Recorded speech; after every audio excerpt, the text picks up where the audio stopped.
پیارے دوستوں، آج کی اس ویڈیو میں آپ کو سورج گرہن کے بارے میں بتایا جائے گا کہ سورج گرہن کیا ہوتا ہے اور نبی کریم صلی اللہ علیہ وآلہ وسلم نے اس بارے میں کیا فرمایا ہے۔ ہو سکتا ہے کہ اس ویڈیو میں کئی بار ایک ہی لفظ کے دو ذکر آ جائیں، لیکن آپ کو سمجھانے کے لیے آپ کو یہ ہمارا حق بنتا ہے کہ آپ کو سمجھایا جائے۔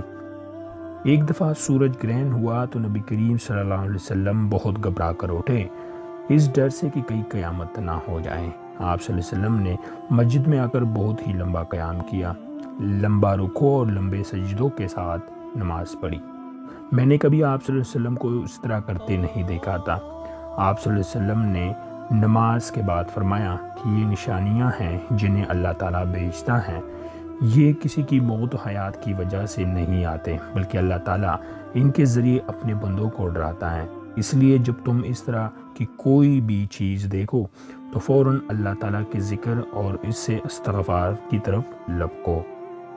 حوالہ بخاری۔ دوستو، رسول اللہ صلی اللہ علیہ وسلم کے زمانے میں سورج گرہن اس دن لگا جس دن آپ صلی اللہ علیہ وسلم کے صاحبزادے ابراہیم رضی اللہ تعالیٰ عنہ کا انتقال ہوا۔ بعض لوگ کہنے لگے کہ گرہن ابراہیم رضی اللہ تعالیٰ عنہ کی وفات کی وجہ سے لگا ہے، اس لیے رسول اللہ صلی اللہ علیہ وسلم نے فرمایا کہ گرہن کسی کی موت و حیات سے نہیں لگتا، البتہ تم جب اسے دیکھو تو نماز پڑھا کرو اور دعا کیا کرو۔ حوالہ بخاری۔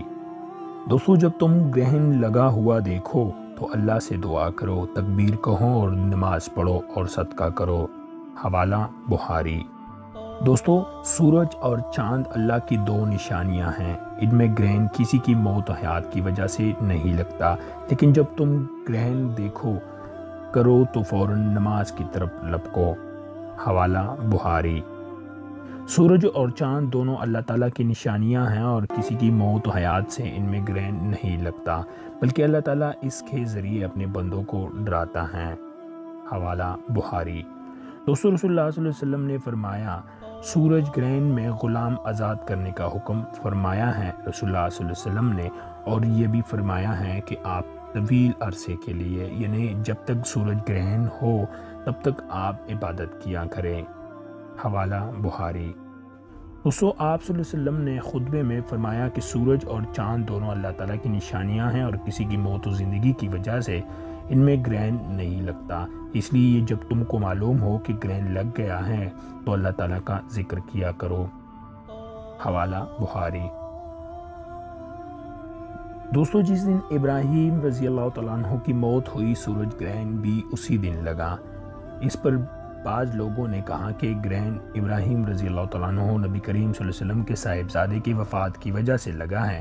رسول اللہ صلی اللہ علیہ وسلم نے فرمایا کہ سورج گرہن چاند اللہ تعالیٰ کی نشانیاں میں سے ایک دو نشانی ہیں، ان میں گرہن کی کسی موت کی و حیات کی وجہ سے نہیں لگتا۔ جب اسے دیکھو تو اللہ پاک سے دعا کرو اور نماز پڑھا کرو تاکہ آنکھ سورج صاف ہو جائے۔ حوالہ بخاری۔ دوستو، نبی کریم صلی اللہ علیہ وسلم نے گرہن کی نماز میں قرآت بلند آواز سے کی۔